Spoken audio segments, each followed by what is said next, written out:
What's going on, guys? Big Palmy here. Remember to like this video and subscribe to this channel. Today I'm going to be talking to you about the hamstring muscle and do a tutorial on the seated hamstring curl. So when discussing the hamstring muscle, the first thing to realize is the hamstring muscle is actually three muscles, right? The hamstring is the bicep femoris muscle, which connects on the lateral side, which means it connects on the outside of the knee, and then you also have the semitendinosus and the semimembranous, which connect on the medial side.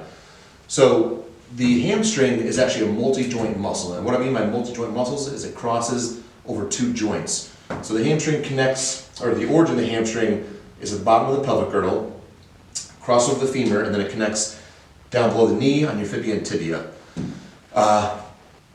So the hamstring, like I said, it's three muscle groups. The bicep femoris actually has two heads. It has the long head, which again connects above the pelvic girdle, but also has a short head, which connects in the femur. But predominantly, it's a multi-joint muscle.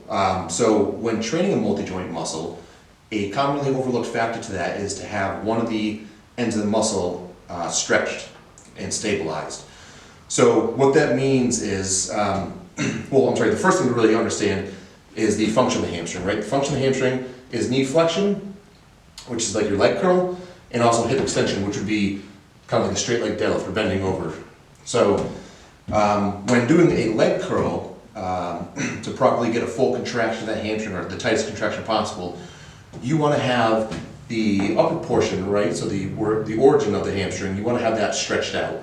And so by stretched, that would mean to have the hip flexed. Now once the hip is flexed, then you'd be able to get a full tight contraction of the hamstring. If you were to do a hamstring curl, so the two main hamstring curl machines out there are the lying hamstring curl and the seated hamstring curl.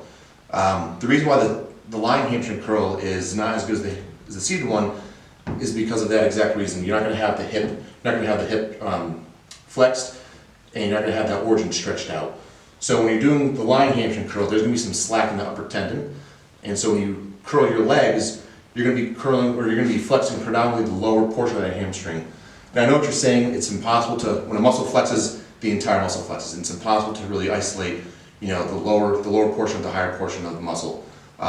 In this case, with multi-joint muscles, you are going to be able to contract the lower fibers a little more intensely than the upper fibers, if you don't have that hip inflection at all. Which brings us to the seated hamstring curl. That's why your seated hamstring curl is the better of the two options, because you're going to have that hip flexion, which is going to allow the origin portion of the hamstring to be taut, and then you're going to be able to flex and contract that entire muscle and get a tight fitting for it. So the best way to perform the seated hamstring curl is I like to set the pad. The pad will be set just below my ankle and just above my heel. And then as you see as I sit down here, I have the edge of the seat about 2 or 3 inches away from the back of my knees. That gives me a little room to move around in here. So again, as you see, the pad is just below my ankle and just above my heel as well. Now you're going to have your thigh pad here. You're going to pull the pin, lower it, get it nice and tight, and now we are in hip flexion, right? So our hips are flexed. So now the tendon at the origin of the hamstring is pulled taut, and now when we curl, now we're getting a nice, full, deep contraction of that hamstring. If you want to increase the intensity of this a little bit, you can also lean forward. That's going to pull the hamstring tendon a little bit tighter, and you can get a nice, even tighter hamstring curl there, right? Boom. Another aspect to keep in mind too is the hamstring also ties in with the gastrocnemius, or your calf muscle, right? So a common mistake people make when doing any kind of hamstring curl, whether it's the seated or the lying, is to have your toes pointed forward.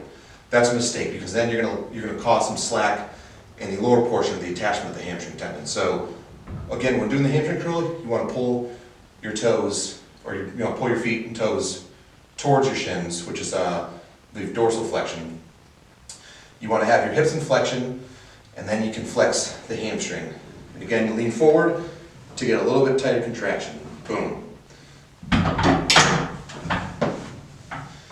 All right, that's a quick tutorial on the seated hamstring curl and a good example of the hamstring muscle itself. So again, if you guys like this video, please click the like button and please subscribe to this channel. Thank you.